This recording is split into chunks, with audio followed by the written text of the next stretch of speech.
my school is Bishop West Boarding Primary. I deserve education. Children with special needs deserve education. Together we deserve education. These wheels are the only way little Blessing Namala can navigate around school. If it were not for the fact that Bishop West Boarding Primary School accommodates both able-bodied and children with disability, she would be seated in one place all day, not enjoying the fun of a normal school day like her mates.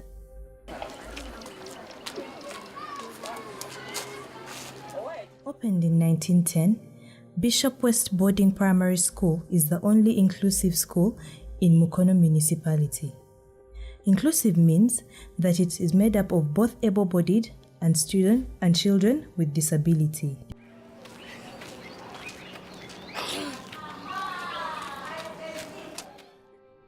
Lydia Nakachwa Sekalumba, the headmistress of Bishop West Boarding Primary School, breaks down the population of the students to: in the special needs department, as we speak now, we have got 97 children.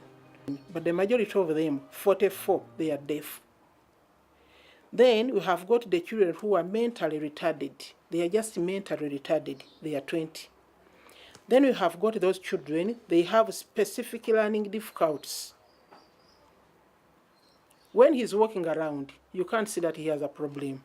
But when you sit with him and you start teaching, you could discover that he has got a specific problem in learning.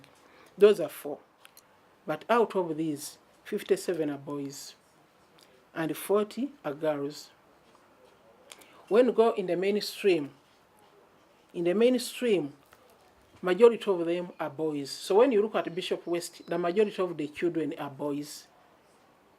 The girls are not as many as the boys. The total number of children is 555. So when you deduct 97, the balance remaining, number of them, majority are boys and the girls are fewer. Bishop James William Sebagala, the Bishop of Mukono Diocese, says the school was opened up by missionaries with the mandate of teaching the masses how to read and write. The church has started a number of schools. The reason being that missionaries wanted so much people to read the Bible. And the only way to read the Bible was to begin schools where people could be trained in the 3 areas: reading, writing, and also arithmetic. Those are the 3 areas of the missionaries. And so people were being taught mathematics, about reading, and also the writing. And so that has always been the formation of the schools for the church. So the church begins schools in order that the people may be able to read the scriptures. And that's how these schools were started. A normal day at Bishop West Boarding School starts at 5 a.m. with the primary 5 to 7 students waking up to organize themselves and clean the dormitory before they go to class. The younger pupils wake up at 6 a.m. It can be there, peace and security at school here.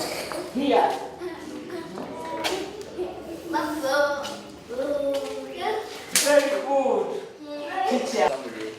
Tell us what the holding is. So we say the holding is.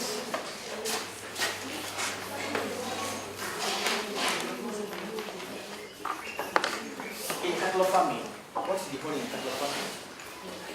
Yes. Yes. This is the removal of horns. She assists the word remove.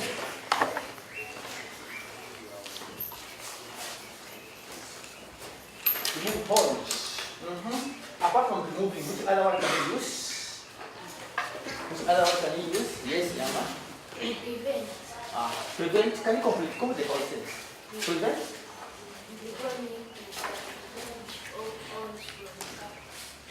Preventing horns from cattle. Yes, there's something lacking.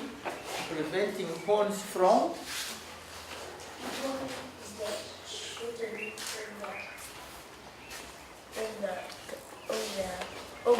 school. So let's make it. So we say prevent horns from blowing. Okay. If you prevent horns from blowing in it, so say prevent. After studying for an hour, both the older and younger students have morning tea.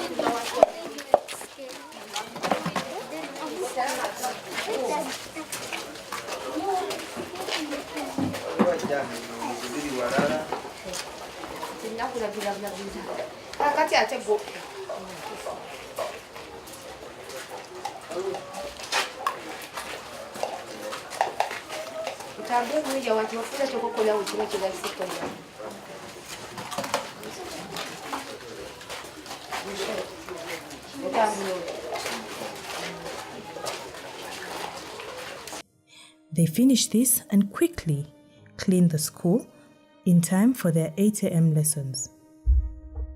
They then break off for porridge at 10 a.m.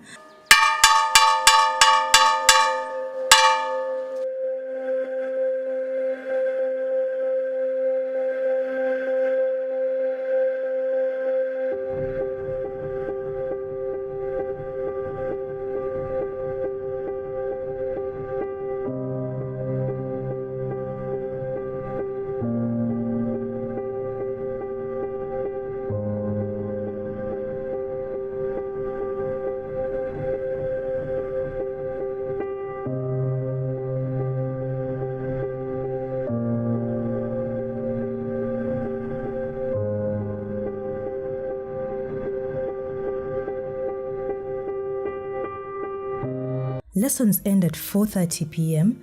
and the students go out to play for 30 minutes. They then freshen up and have their supper.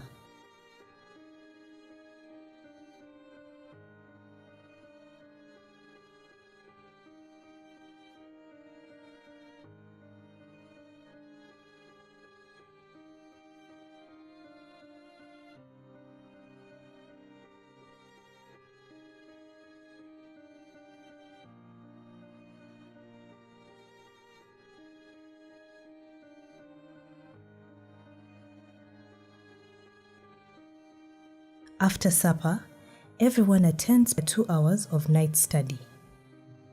The older students watch news at 10 p.m. and join the whole school to sleep at 9:30 p.m.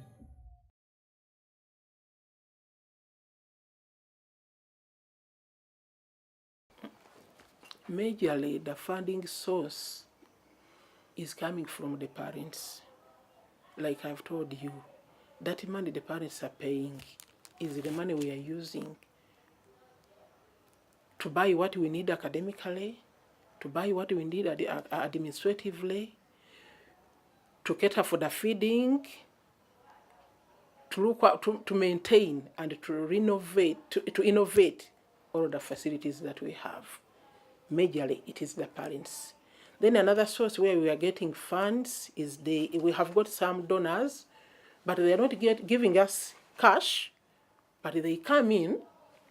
Like when you look at that dormitory down, it was repaired by our friends from the Netherlands, the Bas and Rorans. They came in because that dormitory was leaking. Whenever it rained, the boys who were sleeping there could wake up. Then the roof was so short that during the hot season, it was very hot. So they came in and repaired that dormitory. And then we had some time back when this special needs department was introduced, we had a friend, may his soul rest in peace, Mr. Senoga. He was once a headmaster here. That is his photo there. He was once a headmaster here. So the Rotary Club of Mukono came in and donated computers to this school. That's why we teach computer skills here. These deaf children and the mainstream, they have computer lessons here. And then there is also some friends from Dutch, not the same as the other one is Bassa Lawrence. There is some friends from the Dutch. They came in some time back and gave us tailoring machines. But those tailoring machines are very, very old. They can no longer function now. The same goes with the computers. They have, their data is now very old. Even when you service them, they don't function well. But so far, I could say the school has been helped so much by some outside sources. The church has also come in. When the church decided that this school should become a boarding school, the church came in and renovated most of the areas which were terrible. They renovated the bathrooms, they renovated the dormitories, they painted the classes, the toilets were renovated very well. So that was done by the Church of Uganda, Mukono Diocese. NSSF, they also came in after moving around. They came and inspected the school, and they discovered that some of the deaf children, 2015, were sleeping badly. The beds were so old, very terrible. So they came in and gave this school 20 beds and 20 mattresses as a way back of giving back to the community. NSSF gave us those beds. So there are other people who have come in, like as we speak now, there is Upendo. Since Upendo came in, they have done so much for this school, and the lives of our children have changed. They have had sodas, which we don't give out here. They have come and given them milk, which we don't give here because I've told you our funding. They have given some of our children clothes. So Upendo is doing a lot to this school, especially the deaf children. They are very happy.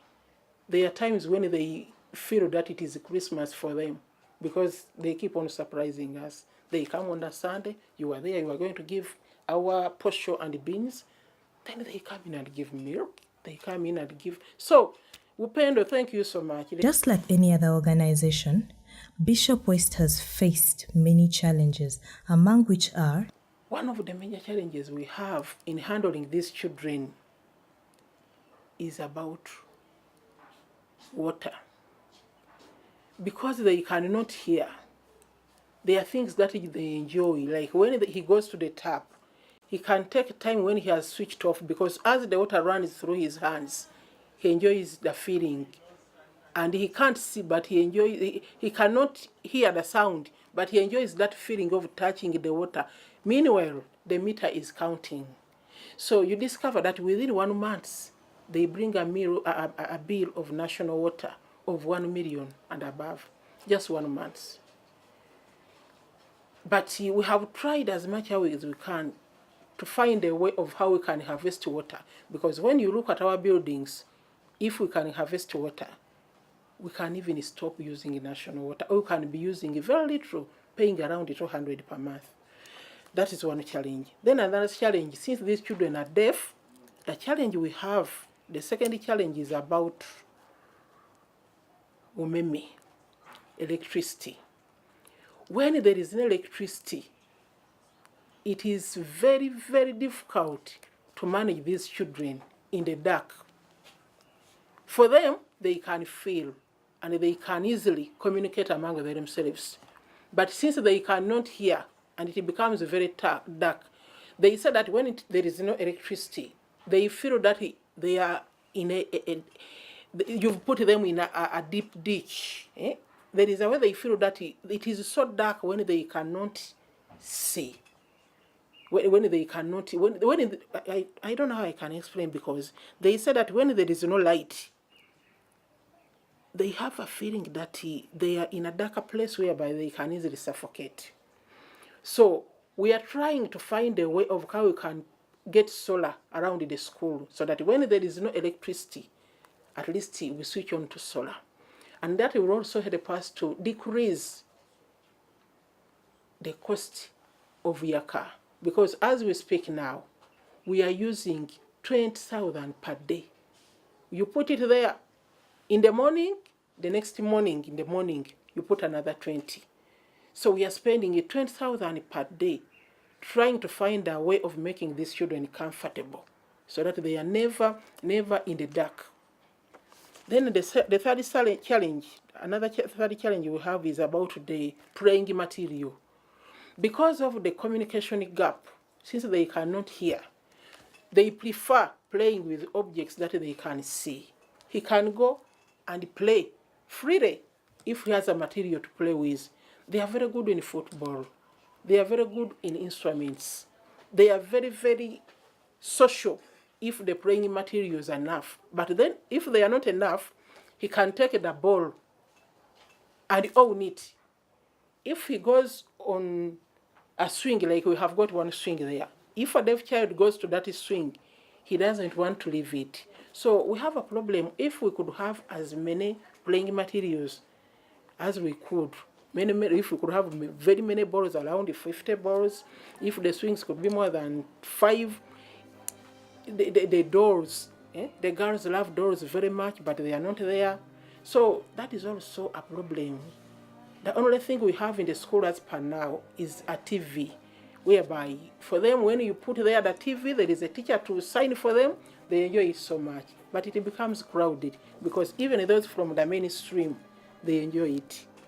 William Kizito is a primary 1 student suffering from cerebral palsy. His parents brought him to the school early this year when he could not even walk, but now he walks and attends classes happily. His dream is to become a pilot.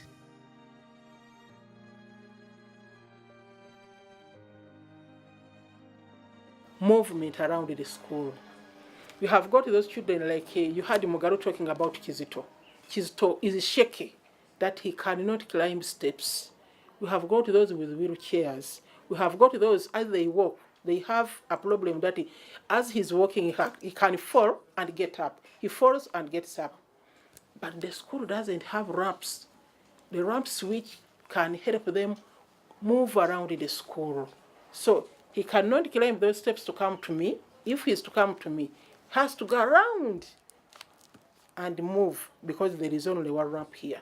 They cannot go to the deputy's office. They don't go to the DOS's office because the steps, they cannot climb the steps. Other challenges faced by the school include: First challenge that we are going to face is that everyone is looking at us. How are we going to perform after we have withdrawn the support of the government? How are we going to stand? But we believe that we shall have it. The challenges are there. We have to look for people who are going actually to lift. And since you and me are there, I don't believe that we shall fail to make it.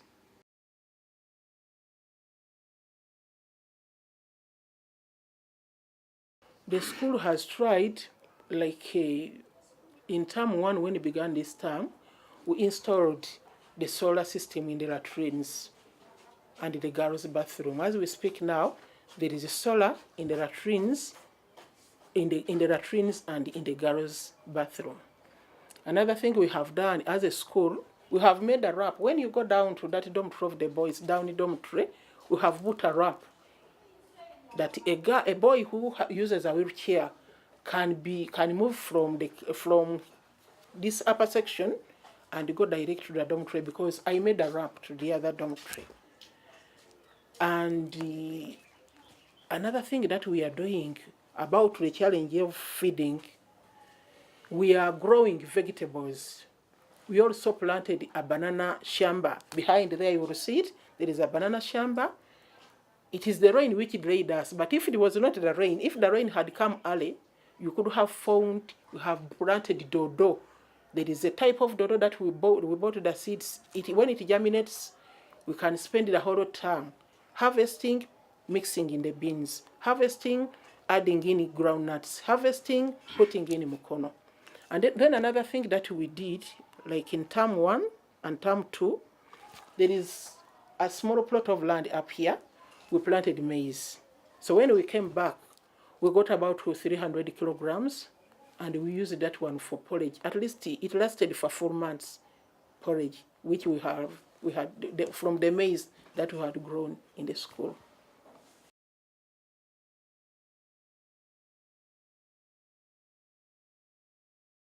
I would like to extend our sincere thanks and gratitude to the parents who have actually trusted us with their children. We started this year, and when we opened up saying that we now want a boarding school, we simply said that if you could get only 200 children, we would actually move on. But we are surprised that we have been having over 300 children in our school. So I want to thank those parents who have trusted the church, and I think the church is trustworthy, who have brought their children, special needs children, and those who have brought in their children from P1 to P7. I want to assure you that we are going to do our best. We want to thank you and want to assure you that the special needs program is going to continue, and we are even trying our level best to see that these special needs children are supported in a special way. So we assure you that the program continues and the school is going to run normally. Just bring in more and more children. You will see for yourselves what will come out of that school.